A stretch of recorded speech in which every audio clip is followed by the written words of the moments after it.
Can your relationship or marriage pass the test of in sickness and in health?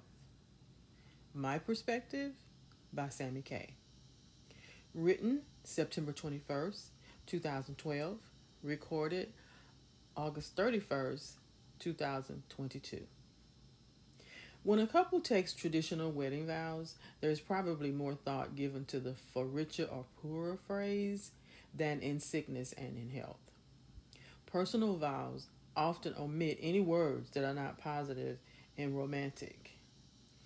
I mean, nobody wants to think about anything that's sad and negative. If a marriage lasts long enough, they are likely to be faced with challenges regarding both finances and health. It is just the way life is. How many couples take the time to actually discuss the many possibilities that could threaten their marriage? The word threaten sounds harsh, doesn't it? Realistically, money and the illness of a spouse can dismantle the core of a marriage. I will attempt to provide you with insight from the perspective of the person who is ill and the message often given by the spouse.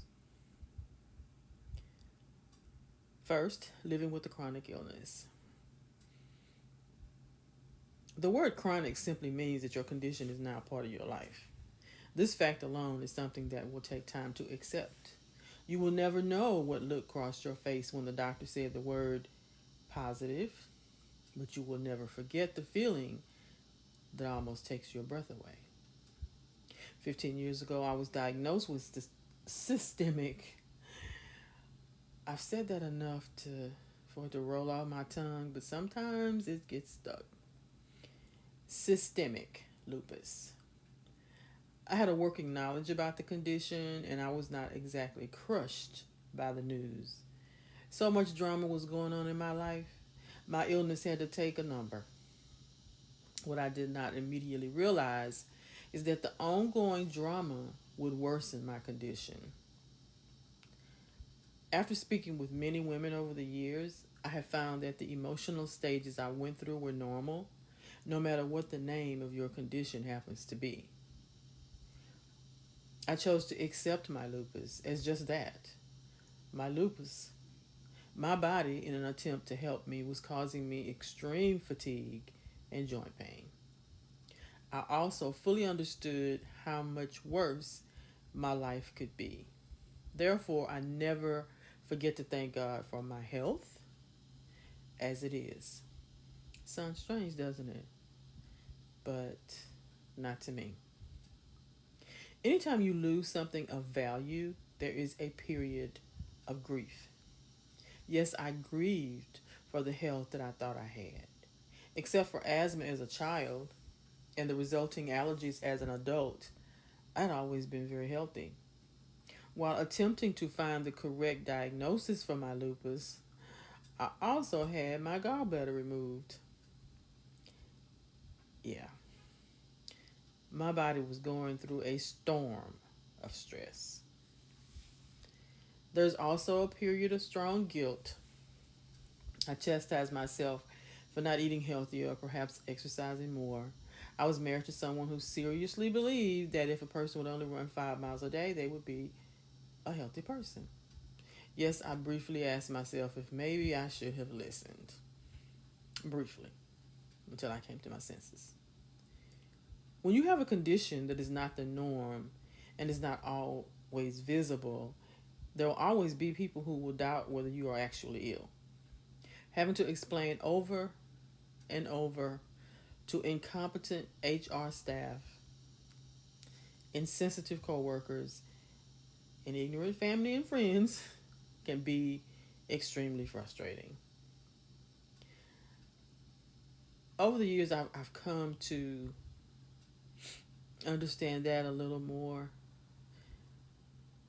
Sometimes it's just hard to deal with heavy stuff that you don't understand.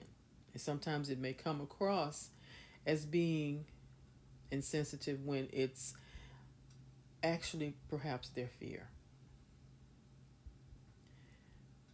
It is highly offensive to compare the experiences of one ill person with that of another. Please remember that. Both the professional and the family member should educate themselves well enough to address the issue intelligently or say nothing at all. The fear of becoming a burden is always patiently waiting in the back of your mind. The need to spare your loved ones the possible responsibility of your care is a stark reality, a reality for which you have no control. You have no control of your illness, and you have no control of how that illness will affect you.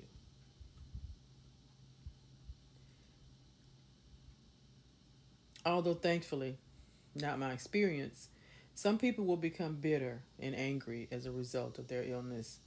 This is very sad for both the person who is ill and their loved ones. Pray for acceptance and understanding from both sides. I ended up reaching out to God during this time in my life. He literally saved my life again. I have learned to live one day at a time, filled with gratitude and a sense of purpose. My condition is simply a part of my life story. Living with a spouse who is ill. Sadly, it is more likely for a woman to stay with and care for her husband who is ill than it is for a man to stay and care for his wife. My rheumatologist first mentioned this fact during a discussion about the elusiveness of my lupus. The fact that you can feel horrible in the morning and fine by the afternoon can be difficult for a doubting man to understand. I have since learned that men often run away from illness in general. It has been said that men lack basic nurturing skills. I'm not sure if I believe that. I do not accept this as an excuse. There simply is no excuse. I must take the time to say that there are many men who would never imagine leaving their wife during or after a time of illness. They are blessings to their families. But most people would probably be shocked to really know how often that happens. I also know women who have gone back to a marriage after long separations and divorce to care for an ex husband. These women are amazing. Learn as much about your loved one's condition as you can. Have candid conversations with the doctor. Be an active participant in the care of the person that you love. Be sincere. Your spouse will know if you are not. They do not need or want your sympathy. They need you to be compassionate and genuine. Use your connection as the spouse to read the signals that are always visible to some degree. If her best friend can see when she is not feeling well, so should you. Listen to your spouse. Be patient. Stay deep in prayer because God will always be the source of your strength. Your wedding vows are an oath that you chose to take. Think about it. Would you want your spouse to leave you when you needed them the most? Thank you, Father.